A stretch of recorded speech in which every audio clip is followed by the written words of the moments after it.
proporcionar o desenvolvimento do Nordeste, abrindo o caminho para o progresso da região, desbravadores e a moderna tecnologia abriram frente, desafiando o caudaloso Rio São Francisco e a força da Cachoeira de Paulo Afonso na construção desta grandiosa obra, a usina hidroelétrica de Paulo Afonso, realizada pela Chesf. O Brasil inteiro agora pode conhecer essa fascinante obra que dará uma nova dimensão ao Nordeste brasileiro, através das lentes do engenheiro e cinegrafista Dr. Brete Cerqueira Lima, testemunha ocular da história.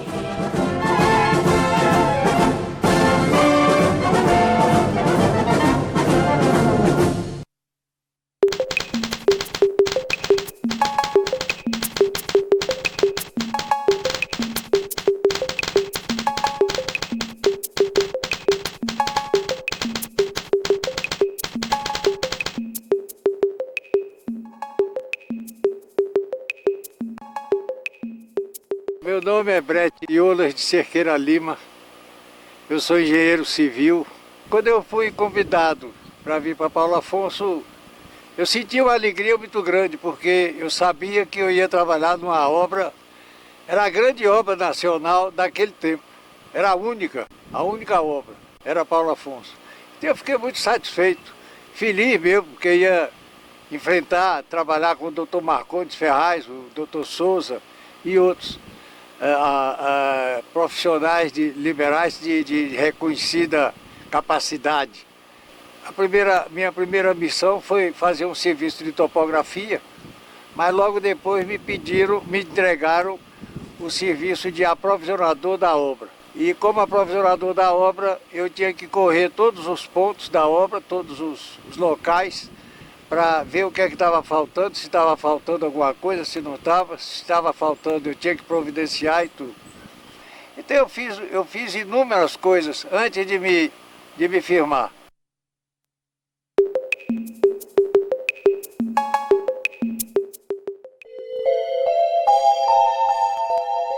Quando eu cheguei aqui em 1949, não tinha nada ainda, era caatinga, mato, caatinga. Não tinha ainda residência, não tinha nada. E então nós morávamos na casa de hóspede, na casa grande chamada, onde tinha o quarto de Dr. Marcondes, tinha uma estação de rádio para contato com o Rio de Janeiro, Salvador e Recife. E tinha os outros quartos onde os engenheiros já presentes aqui dormiam. Eram 6 em cada quarto, era uma confusão danada. E de manhã cedo a gente tinha que acordar cedo para tomar banho primeiro, para pegar lugar do transporte, porque só tinha 2 jipes para nos levar para a obra. Então a gente acordava cedo para se preparar para tomar café e sentar no jipe, senão ia a pé. Agora as noites de Paulo Afonso eram muito bonitas, porque acostumado em Salvador com a cidade iluminada, e quando cheguei aqui, o local aqui, Paulo Afonso, no escuro, não tinha iluminação, cai por baixo, iluminação de rua, dessa coisa toda, então o céu era uma beleza. E a gente saía de noite para passear, mas olhando as estrelas, mas de vez em quando tinha que olhar para o chão para não pisar numa cascavel, numa outra cobra venenosa qualquer, porque era o que mais tinha aqui, era a cobra. A companhia, numa região inóspita e distante, como era Paulo Afonso, caatinga, pedra, cobra, e longe de Salvador, 400 quilômetros, outros tantos quilômetros de Recife, de Abracaju, de Maceió. Então, a coisa aqui era difícil. Então a companhia teve que fazer um acampamento dando residências confortáveis e armazém de subsistência, uma igreja, os clubes sociais, o clube lá do pessoal universitário, o clube dos operários. E assim foi escola primária, foi dado também, posto de puericultura. Tudo isso foi construído para poder segurar a população aqui, porque tinha que ser assim, não é? Para poder compensar essa inhospitalidade e essa distância.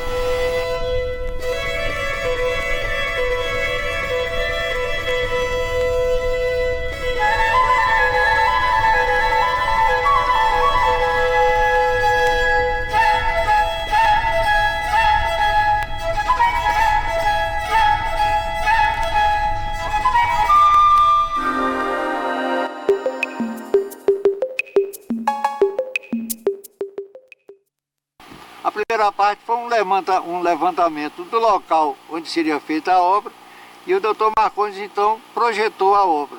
Tinha que ser construída uma usina subterrânea. Tinha que fazer a usina lá embaixo, a 83 metros de profundidade, dentro da rocha. Para fazer a usina, tinha que se domar o rio.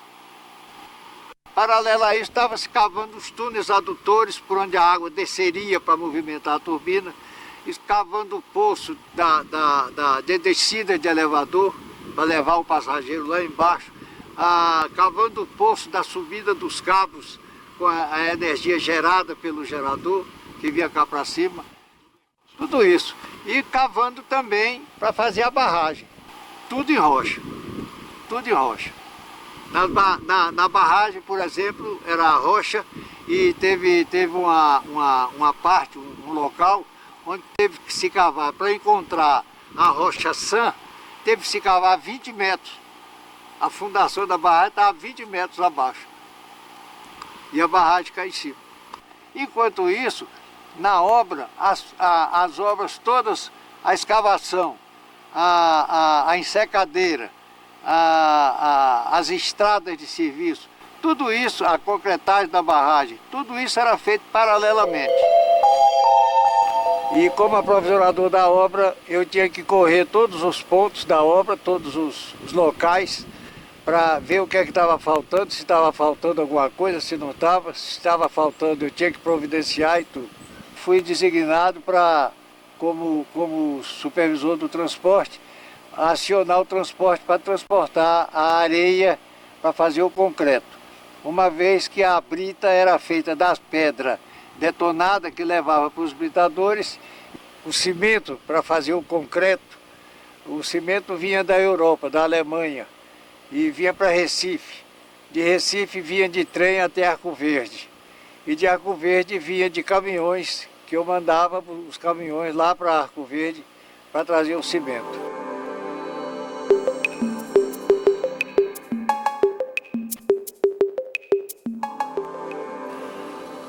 O problema da ensecadeira foi o seguinte: para se construir, tinha que ser construída as comportas ali no braço principal. E para se construir essa comporta no rio, dentro do rio, não era possível. Tinha que se desviar. Nesses casos, a engenharia ou desvia o rio, ou faz um túnel, ou então faz a ensecadeira.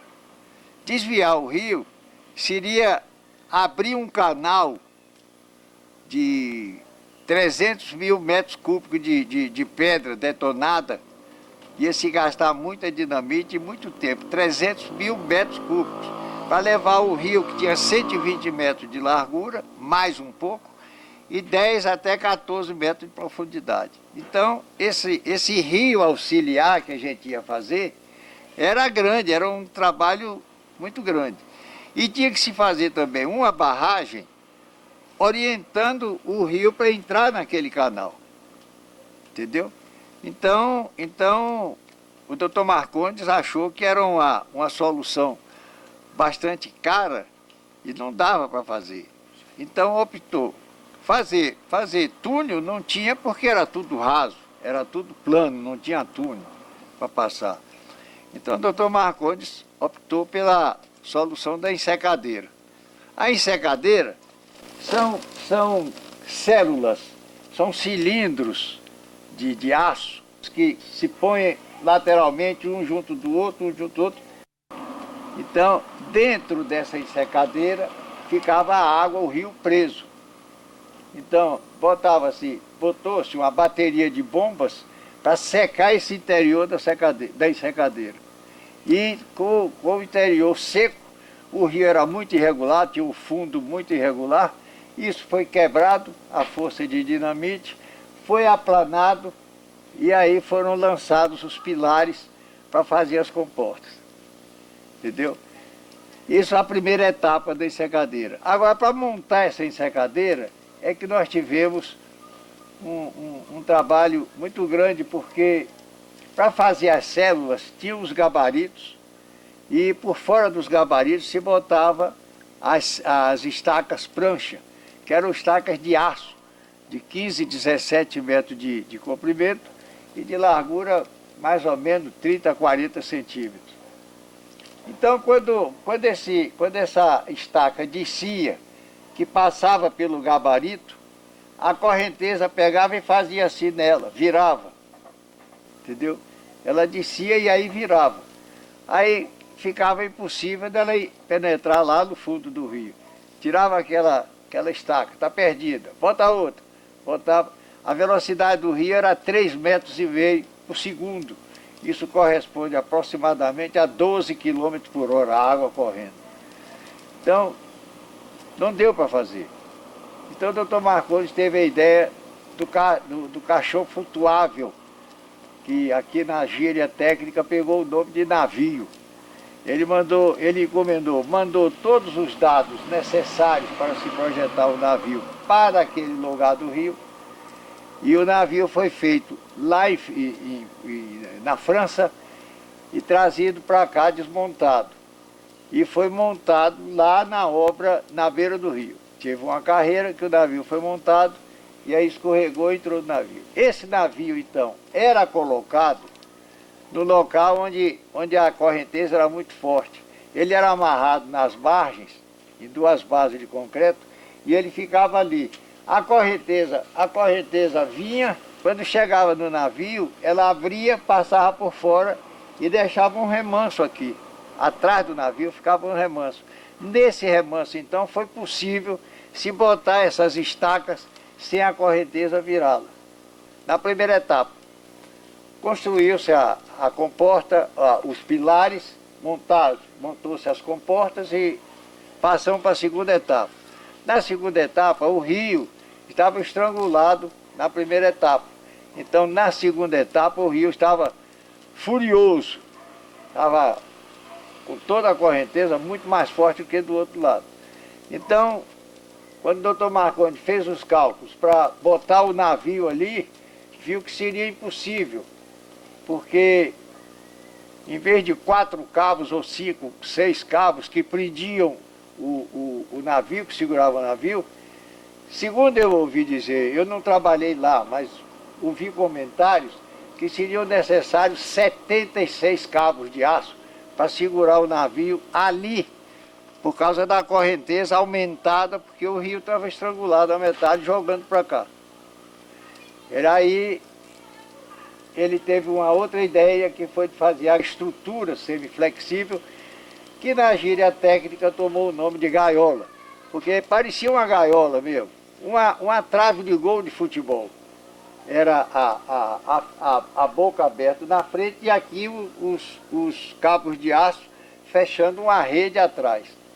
E jogava-se pedra a montante disso, dentro da correnteza, a pedra vinha trazida pela correnteza e entrava na gaiola.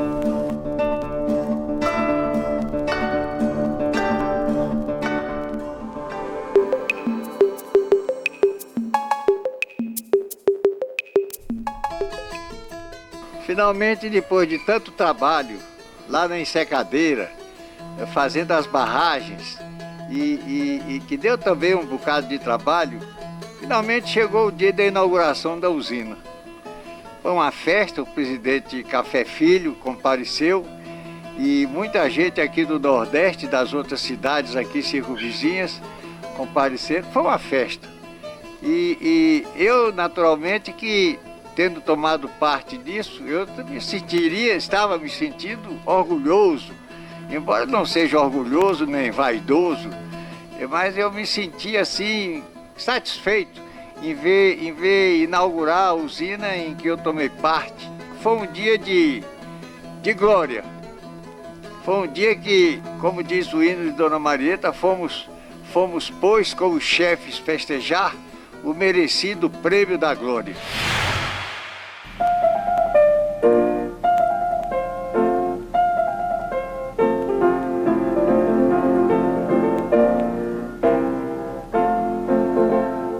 Somos os soldados da paz, valentes na batalha da construção. A vida no trabalho se faz e o dia se passa em ação. Na usina fomos todos lutar, conquistando afinal a vitória. Vamos, pois, com os chefes festejar o merecido prêmio da glória. Paulo Afonso, da tua força, a energia vem trazer à nossa terra prosperidade e alegria. Nós somos os soldados da paz, valentes na batalha da construção.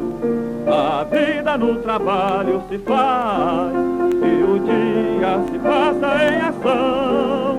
Na usina fomos todos lutar, conquistando afinal a vitória. Vamos, pois, com os chefes festejar o merecido prêmio da glória.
A minha mulher foi a primeira mulher casada que chegou em Paulo Afonso.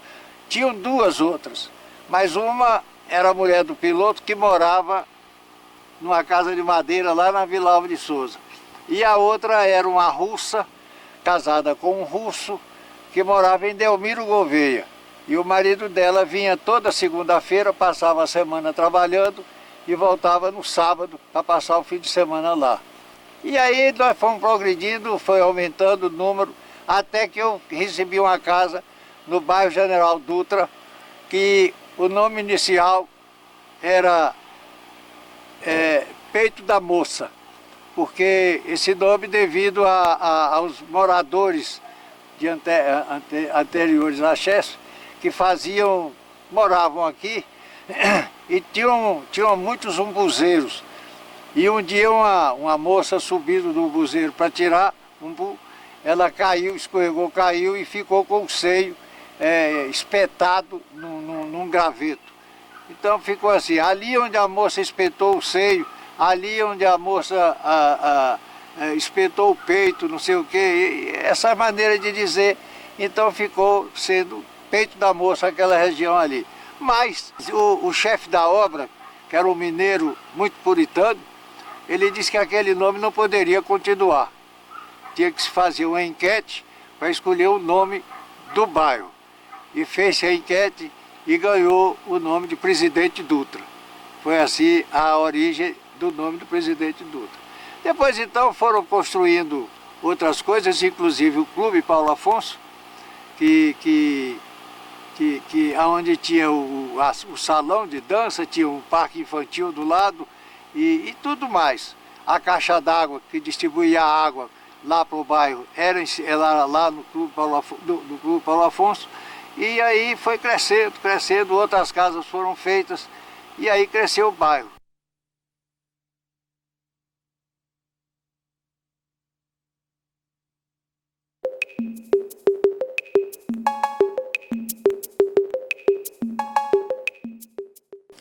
De Salvador nós teríamos que trazer 3 transformadores, 3 turbinas e 3 geradores e 3 eixos de ligação da turbina com o gerador. Isso era muito peso. Os transformadores pesavam 80 toneladas cada um, as turbinas pesavam 60 toneladas E os geradores, eles vieram partidos em duas partes, cada uma pesando 50 toneladas, se não me engano.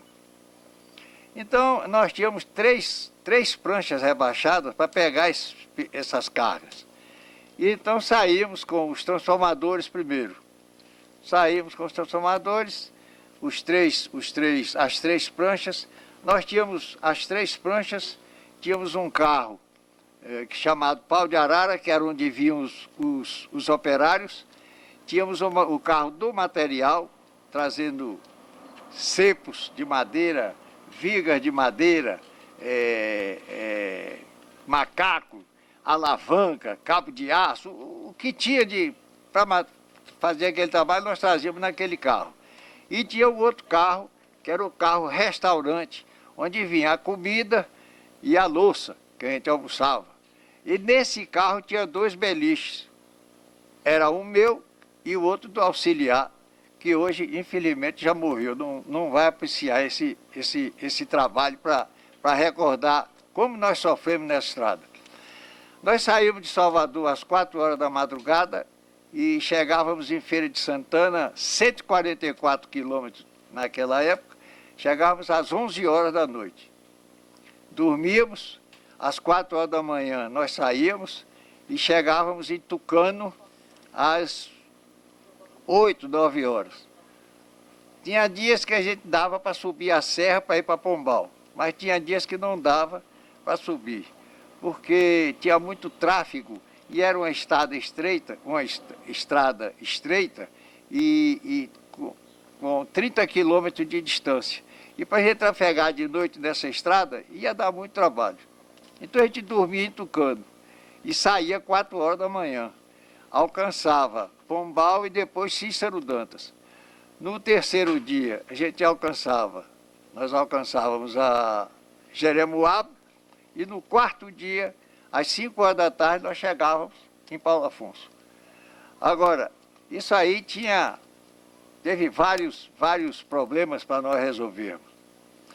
Um deles foi, uma vez saindo de Salvador, o pino da sela de um dos carros quebrou. Nós trazíamos uma parte do gerador. O pino quebrou e a carga virou e rolou assim, foi parar lá embaixo, dentro do mato.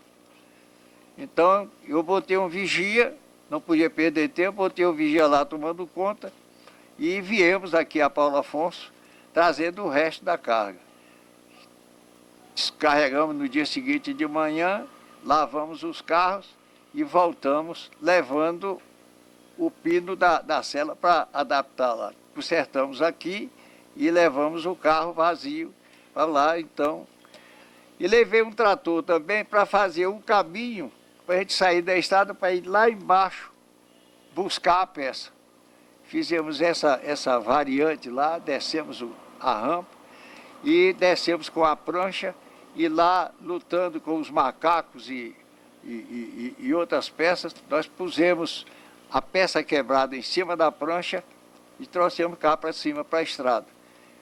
Deixamos lá com o vigia, fomos a Salvador e para pegar o resto da carga, as outras. Carregamos os caminhões, as pranchas e voltamos, e quando passamos lá, pegamos aquela recuperada de dentro da mata e prosseguimos a viagem para Paulo Afonso. Nós tivemos muitas coisas interessantes no caminho. Para atravessar as pontes de Camaçari, eram 5 pontes que foram ditas, como é que se diz, frágeis para suportar aquela carga. Então, foi idealizado, foi imaginado um processo que, quando os carros chegavam na cabeceira da ponte, nós botávamos o macaco, levantávamos a prancha, o cavalo passava para o outro lado, e aí botávamos no lugar do cavalo, botávamos uma peça que chamava buggy, mas que o operário não sabia pronunciar buggy, ele chamava bugia.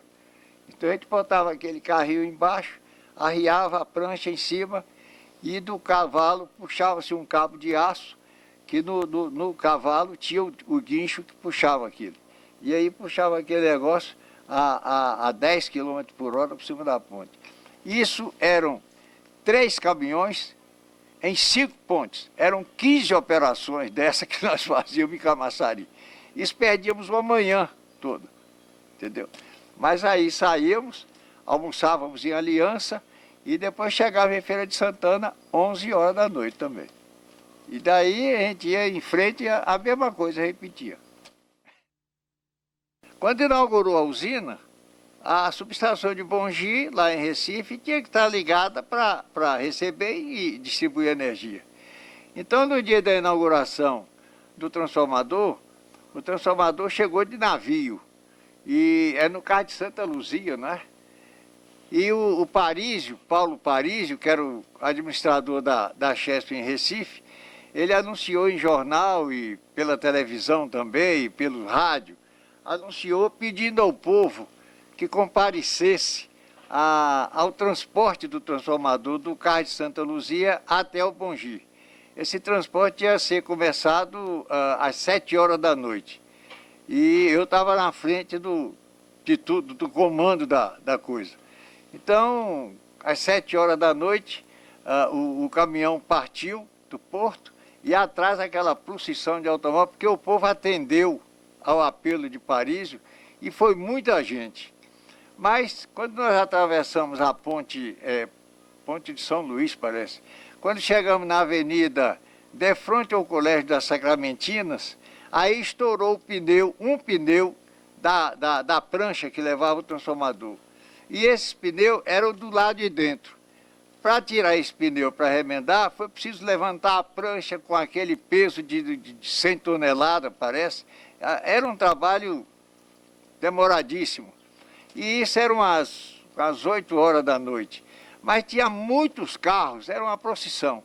Então eu saí de carro em carro, dizendo que a Chesf agradecia o comparecimento deles, mas que eles fossem para casa, porque aquele serviço, para mudar aquele pneu, ia demorar umas 4 horas. E muita gente desistiu e foi para casa, mas teve pernambucano, recifense, que ficou lá, até chegar ao Bongi. E nós tínhamos uma equipe da CELP na frente do comboio e outra atrás. Quando tinha uma fiação baixa, por exemplo, aquela turma da frente chegava lá, cortava, apagava aquela zona ali, o caminhão passava, a turma de trás aí vinha e emendava de novo para recuperar a luz e tal e coisa. Até quando chegamos na entrada da rua do Bongi, o instituto, o hospital do INPS naquele tempo, todo iluminado. Aí a turma foi na frente e quando chegou, aí cortou a energia, apagou o hospital todo e nós passamos com o comboio e aí a turma turma de trás foi e ligou tudo de novo e o hospital voltou ao normal e tal e coisa. E aí chegamos lá do Bongi. Para botar esse transformador na base, deu um pouco de trabalho e foi no dia seguinte, porque ele ia deitado na prancha. E então, quando chegou lá, tivemos que botar ele em pé, em cima da prancha, e para fazer isso, nós tirávamos ele da prancha, arriávamos no chão, botávamos ele em pé, levantávamos para a prancha entrar embaixo.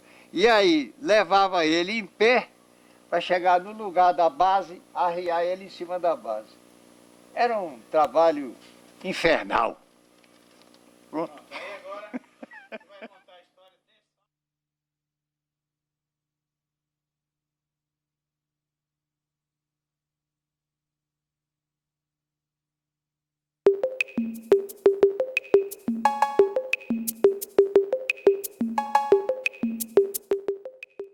Teve um dia que quebrou o pino de uma cela na saída de uma ponte. Lá perto de Camaçari, perto de São Sebastião do Passé, se não me engano. E aí atravancou, porque tinha carros que vinham entrando em Salvador e carros saindo de Salvador.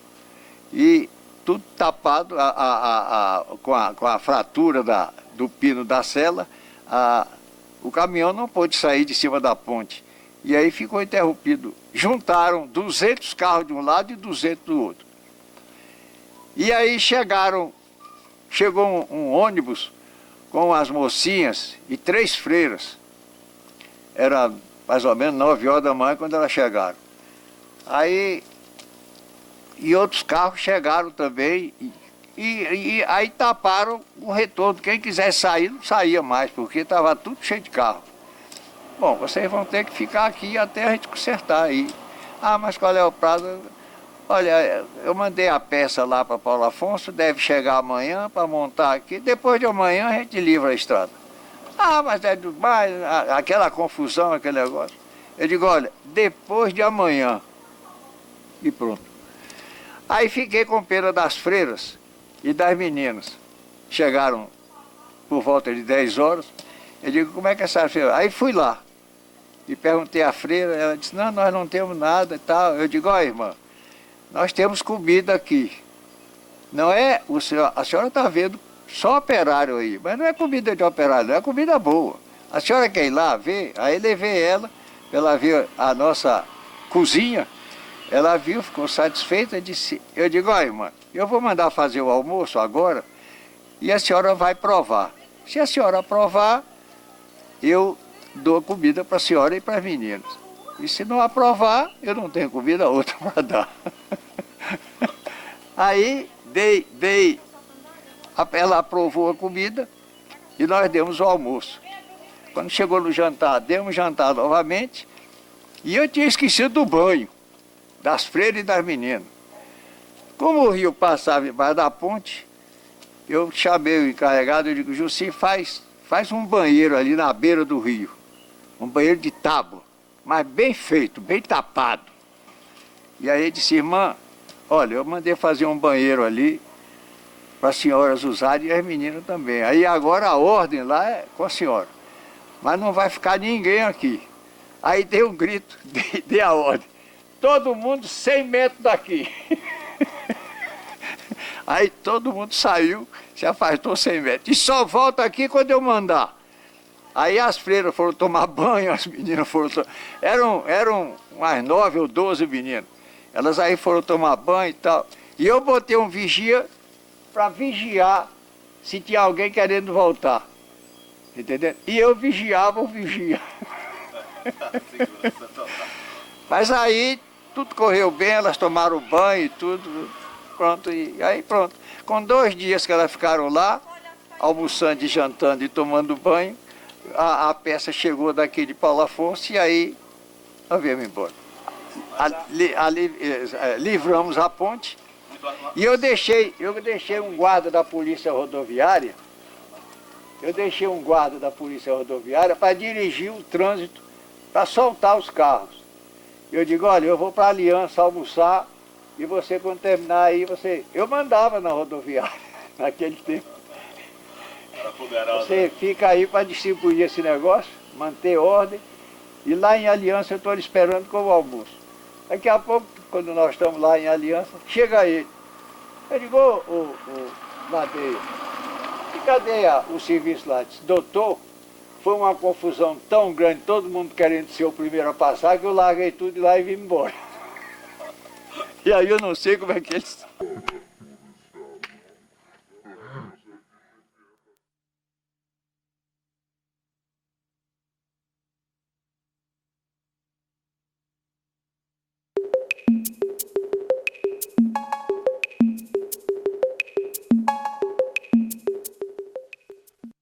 Então, isso aqui é o rio. Aqui onde eu estou é a margem alagoana e do lado de lá é a margem baiana. E o rio corre daqui para cá. Então, o rio correndo, precisava se barrar esse rio para jogá-lo naquela direção para ele entrar na bacia de decantação. Então, mas como fazer isso? O rio tinha uma velocidade de 4,5 metros por segundo. Isso correspondia a uns 12 km por hora. A profundidade do rio era de 7 a 10 metros e a largura 120 metros. Daqui até ali, 120 metros. Então, para fazer isso, as técnicas utilizadas seria, por exemplo, como foi feito na usina de Xingó, foi feita um túnel por fora do rio para jogar o rio ali, sair lá na frente e se trabalhar aqui no seco. Uma outra solução seria fazer um desvio aqui do braço principal, fazer um desvio e jogar o rio para cá, trabalharia aqui em seco. Mas esse desvio, que teria que ser com 120 metros de largura, com 10 metros de profundidade, para conter o rio que passava aqui com uma descarga na época, de 6 mil metros por segundo, então não foi possível. O Dr. Marcondes então teve a ideia para fazer a célula, para trabalhar no seco, ele teve a ideia de fazer o sistema das ensecadeiras. Uma célula, 2, 3, tal. Então secava essa parte aqui e para fazer essas células, foi imaginado esse gabarito. Mas esse gabarito era colocado dentro da água e os pés dele iam encostar lá no fundo. E esse gabarito era contornado pelas estacas prancha, eram as estacas de aço que desciam aqui. Mas o que acontecia é que quando a primeira estaca foi colocada aqui, que ela pegou a correnteza do rio, ela fez isso. Quer dizer, ela dobrou embaixo, assim. Aí dobrando embaixo, não poderia depois aproveitar ela, porque ela não ia cravar lá no fundo do rio. Então, tentou-se a segunda vez, mas então o Dr. Marcondes viu que o problema era a correnteza do rio. Então, como foi que ele pensou? Ele pensou, bom, temos que fazer qualquer coisa aqui na frente que provoque um remanso para poder se fazer plantar essas estacas aqui sem ela dobrar. Então ele teve a ideia de um caixão flutuável, que na gíria técnica de Paulo Afonso ficou conhecido como o navio. Esse navio, esse modelo está aqui na escala de 1 para 100, 100 vezes menor do que o original. Ele tinha 18 metros de comprimento, tinha 10 metros de altura e 6 metros de largura máxima aqui. Então esse navio era colocado aqui, foi colocado aqui, foi cheio de água, ele pesava vazio 125 toneladas. Então ele foi colocado aqui e foi cheio d'água. Então ele afundou, vamos dizer que aqui seja o nível da água, ele afundou assim. Quando ele chegou aqui, parou. Então ele provocou um remanso aqui a jusante dele.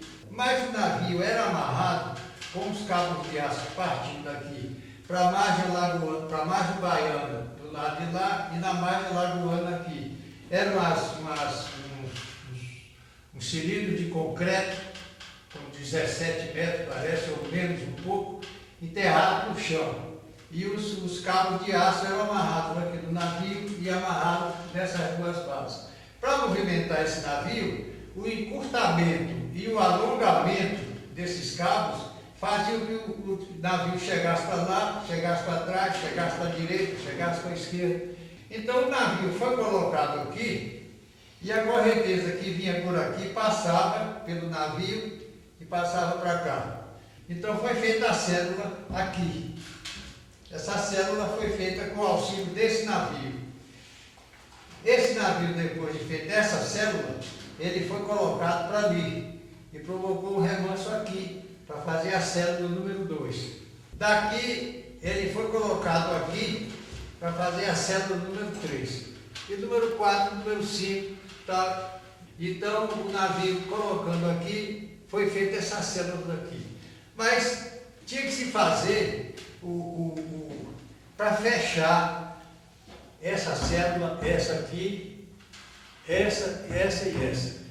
São 8 células aqui para secar esse meio aqui e aqui fazer as compostas. Mas para fazer aqui, quando foram construídas a primeira, a segunda e a terceira célula, com mais essa daqui, fizeram a proteção natural aqui. Para fazer essa célula daqui e essas 3 últimas, não foi necessário mais o navio. O navio ficou fora de atuação. E o rio, barrado por aqui, ele passou a correr por cá. E isso aqui ficou tudo um remanso. Então, nesse remanso, foram feitas essas células, essa, e fechou-se aqui com a célula número 5. E essas células, aí é que tem um detalhe que precisa ser dito ao telespectador, porque pensa que uma célula foi feita um pedaço de... Não foi isso não. Tinha o gabarito, tinha as lâminas da estaca prancha, e depois então ficava a cerca, e aqui então enchia-se essa célula. Essas células foram cheias de areia, trazida por umas bombas de areia, e também por caçambas que vinham carregadas e despejavam dentro. E essa areia foi trazida até aqui a 2 metros da parte superior. E aqui então, como o rio estava enchendo, e quando passasse aqui por cima, poderia desmanchar, tirar essa areia daqui de dentro e desmanchar o serviço feito, o Dr. Marcondes teve a ideia de fazer aqui um anel com 2 metros, se não me engano, de 2,5 metros de concreto que foi colocado aqui em cima, com a finalidade de defender a areia e também de servir de piso para as máquinas andarem aqui em cima. Então foi feita essa célula, aí fizeram essa, fizemos aqui. Então, depois de tudo fechado, secou-se aqui esse interior, a formação rochosa aqui do rio era de uma coisa muito diferente. Para vocês terem uma ideia, um dos engenheiros que tomava conta desse serviço, o Reginaldo Sacinelli, ele encontrou lá embaixo, nas pedras que tiveram que ser quebradas para poder nivelar, para fazer a soleira dos pilares, ele encontrou uma pedra que tinha 4 apoios, tinha um tampo aqui, tinha uma encosta, era uma cadeira. Ele então pegou essa cadeira, cortou pelos pés e levou para a casa dele, uma cadeira feita de rocha do fundo do Rio São Francisco.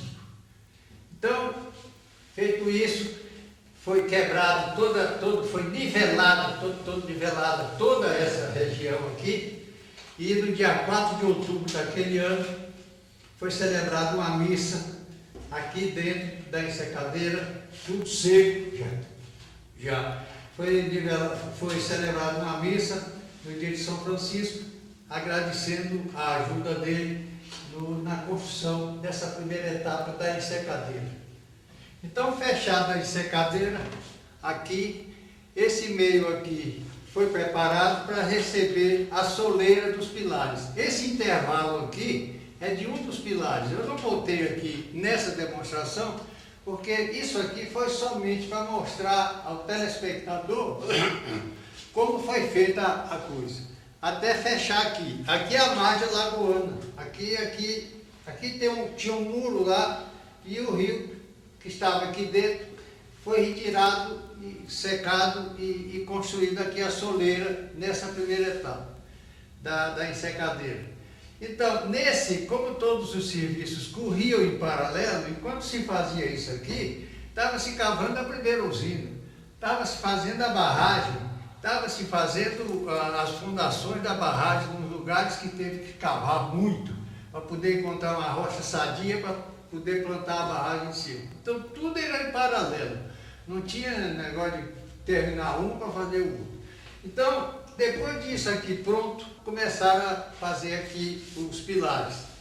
Esses pilares foram construídos aqui na primeira etapa da ensecadeira do lado alagoano. Então houve um jantar que os engenheiros organizaram e botaram, foi um jantar ao ar livre, e fizeram uma faixa em cima, como se fosse resultado de futebol, e botaram Dr. Marcondes 5 vezes Rio São Francisco 0. Foram feitos 5 pilares, os primeiros 5 pilares da ensecadeira. Então, feita essa parte aqui, quando formos começar a segunda etapa, aí é que é o complicado, já foram concretando aqui. Seria necessário agora se fazer uma barragem aqui para provocar o remanso aqui, a montante, para se poder fazer essas células aqui.